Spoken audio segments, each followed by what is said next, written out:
I want to start out with the verdict in the sentencing phase of 18-19-58. Now, Carrie, I understand when you read the story, you'll probably say his name. I had a respect for Andy Pollack and others who are parents who lost children that day. I just call him by his prison number, the guy who killed everybody at Parkland, Florida. But he was sentenced today, and it was a surprising sentence, one that I talked to Andy about not too long ago. But do me a favor, give me the nuts and bolts of what happened today, then I'll give you my thoughts on it. Yep. From Fox News, parents of the victims of the 2018 Parkland, Florida high school shooting are speaking out on Thursday following a Broward County jury sentence that would give their children's killer life in prison, not the death penalty.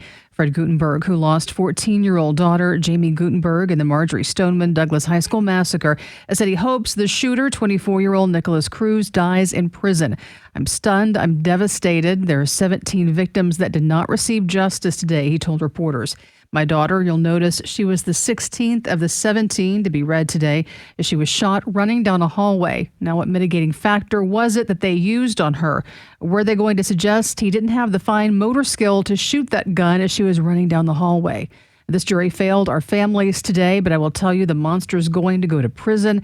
And in prison, I hope and pray he receives the kind of mercy from prisoners that he showed to my daughter and the 16 others, Gutenberg said. He is going to go to prison and he will die in prison, and I will be waiting to read that news on that. And Gutenberg said he did not know how the jury had reached its conclusions because of what happened to our families. We are all in this position now of doing the work that we do around this country to keep this from happening to another family. And this decision today only makes it more likely that the next mass shooting will be attempted, he added. And Gutenberg said he would visit his daughter's grave to tell her what happened and that he will always love her. The parents of 14-year-old Alyssa, Lori, and Dr. Ian Aladef also voiced their disbelief. We are beyond disappointed with the outcome today, Lori said. This should have been the death penalty 100%. 17 people were brutally murdered February the 14th, 2018. I sent my daughter to school and she was shot 8 times. I'm so beyond disappointed and frustrated with this outcome. I do not understand. Carrie, thanks. I saw the verdict. And as those of you who've listened to me for a long time know, I grew up in South Florida, not far from where Parkland, Florida is, where Marjorie Stoneman Douglas High School is. Become very, very good friends with Andy Pollack and texted him right before I came on the air tonight. Now, I had Andy on last week, and he said that he was for life in prison because he believes that 18-19-58, this disgusting, heinous killer, will be treated like pedophiles are treated in prison, like other people who murder children are treated in prison. And he thinks that he won't see anywhere near the length of life he would normally have had he not committed this horrible crime.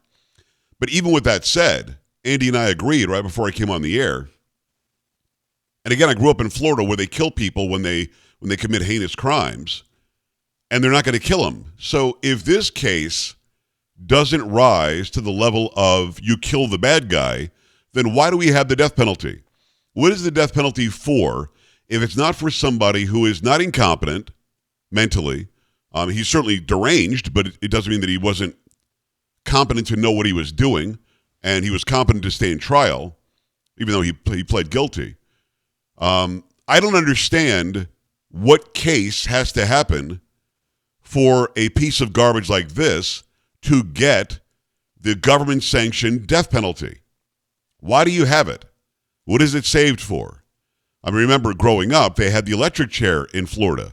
That turned out to be too inhumane. As if somebody who kills dozens of people, and in some cases that many, in this case 17, why would we have to be humane with that person? Ted Bundy was killed in the electric chair, rightfully so. He's out there killing college co-eds.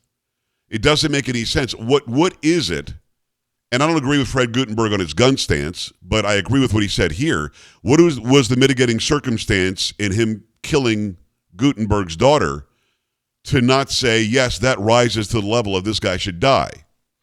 Now, Andy's point was last week when I had him on, and in our private conversations, that generally speaking, those on death row get treated with kid gloves. They're in isolation where they're away from the population, the general population of the prison, and they live for 22 years.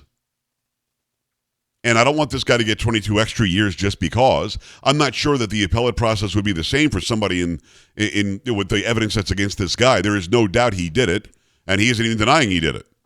So I don't know that he would have spent that long on death row, but let's say that he's the average death row inmate.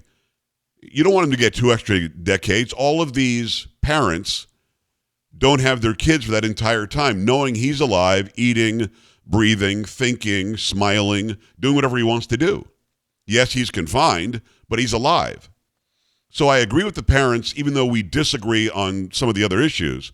I agree with all of the parents who said, if this isn't a death penalty case, what is?